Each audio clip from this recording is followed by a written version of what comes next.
Wow, ತುಂಬಾ ಚೆನ್ನಾಗಿದೆ. ನನಗೆ ವರಮಹಾಲಕ್ಷ್ಮಿಗೆ ಗ್ರ್ಯಾಂಡ್ ಆಗಿರೋ ದೀಪಗಳನ್ನ ತಗೊಳಕ್ ಬಂದಿದ್ದೀರಿ, ತೋರಿಸ್ತೀರಾ? ನೋಡಿ, ಇದು ಬಹಳ ಗ್ರ್ಯಾಂಡ್ ಆಗಿರುವಂತ ದಿಯಾ ಇದು. ಆಲ್ಮೋಸ್ಟ್ 1 feet ಹೈಟ್ ಬರುತ್ತೆ ಇದು. ವಿತ್ ಬೆಲ್ಸ್ ಬರುತ್ತೆ, ಬ್ಯೂಟಿಫುಲ್ ಕಾರ್ವ್ಡ್ ಪಿಕಾಕ್ ಬರುತ್ತೆ, 5 ದೀಪಗಳು ಬರುತ್ತೆ, ಒಳ್ಳೆ ಎಣ್ಣೆ ಇಡ್ಸುತ್ತೆ, ಚೆನ್ನಾಗಿ ಎಣ್ಣೆ ಇಡ್ಸುತ್ತೆ. ಮತ್ತೆ ನೋಡಿ, ಇಲ್ಲಿ ಯುನೀಕ್ ಆಗಿ ಸೈಡ್ ಅಲ್ಲಿ ಬರುವಂತಹ ಪಿಕಾಕ್ ಡಿಸೈನ್ ಇದು. ಮತ್ತೆ ಸ್ಟ್ರಾಂಗ್ ಬೇಸ್ ವಿತ್ ಎಲಿಫೆಂಟ್ಸ್, ಬಹಳ ಬ್ಯೂಟಿಫುಲ್ ಆಗಿದೆ. ವೆರಿ ಗ್ರ್ಯಾಂಡ್ ರಿಚ್ ಲುಕ್ ಕೊಡುತ್ತೆ. ಸೂಪರ್ ಗ್ರ್ಯಾಂಡ್ ಲುಕಿಂಗ್ ದಿಯಾ ಇದು ಆಕ್ಚುಲಿ ಹೇಳ್ಬೇಕಂತ ಹೇಳಿದ್ರೆ. ಸೊ ನೋಡಿ, ಇದು ನಿಮಗೆ ಗಣೇಶ ಮತ್ತು ಲಕ್ಷ್ಮಿಯಲ್ಲಿ ಬರುತ್ತೆ. ಸೊ ಇದು ಪೇರ್ ಆಗಿ ಬರುತ್ತೆ.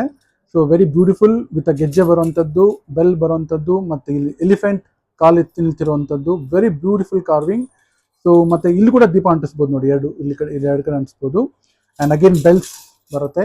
ನಂತರ strong base, over all beautiful design and beautiful ಒಂದು ಔರಾ ಕೊಡುತ್ತೆ ಮನೆಗೆ, ದೇವರಿಗೆ ಒಂದು ಸೂಪರ್ ಆಗಿ. ನೋಡಿ, ಲಕ್ಷ್ಮೀ ದೇವರು ಎಸ್ಪೆಷಲಿ ಇದು ಬಹಳ ಏನಂತಾರೆ, ಚೆನ್ನಾಗಿ ಅಲಂಕಾರ ಮಾಡಬೇಕು. ಅವ್ರಿಗೆ ಈ ದಿಯಾ ಅಂತ ಇಟ್ಟರೆ ಮಾತ್ರ ಬಹಳ ಚೆನ್ನಾಗಿ ಕಾಣುತ್ತೆ. ನೋಡಿ, ಇದು ಬಂದ್ಬಿಟ್ಟು ಸ್ಟೆಪ್ ದಿಯಾ. ನಿಮಗೆ ಇದು ಆಲ್ಮೋಸ್ಟ್ ನಿಮಗೆ 4-5 ಸ್ಟೆಪ್ಸ್ ಬರುತ್ತೆ ವಿತ್ ಪಿಕಾಕ್ ಬರುತ್ತೆ.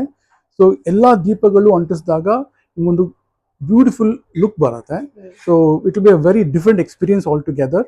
ಸೊ ದೇವರ ಹತ್ರ ಇಟ್ಟು ಅನ್ಸಿದ್ರೆ ಸಾಯಂಕಾಲ ಹೊತ್ತಲ್ಲಿ ಎಸ್ಪೆಷಲಿ ನಿಮಗೆ ಬಹಳ ಗ್ರ್ಯಾಂಡ್ ಆಗಿ ಒಂದು ಡಿವೈನ್ ಫುಲ್ ಆಗಿ ಕಾಣುತ್ತೆ. ಲಕ್ಷ್ಮೀ ಪೂಜೆಗೆ ಮಾಡಿಸ್ತಾಗಿದೆ ಇವೆಲ್ಲ ದೀಪಗಳು. ಇದನ್ನ ಸಿಂಗಲ್ ನಾವು ಮನೆ ಮುಂದೆನೂ ಡೆಕೋರೇಷನ್ ಮಾಡೋದಕ್ಕೆ ಇಡ್ಬೋದು, ಇಲ್ಲ ಅಂತಂದ್ರೆ ಪೂಜೆಗೂ ಕೂಡ ಇಡ್ಬೋದು.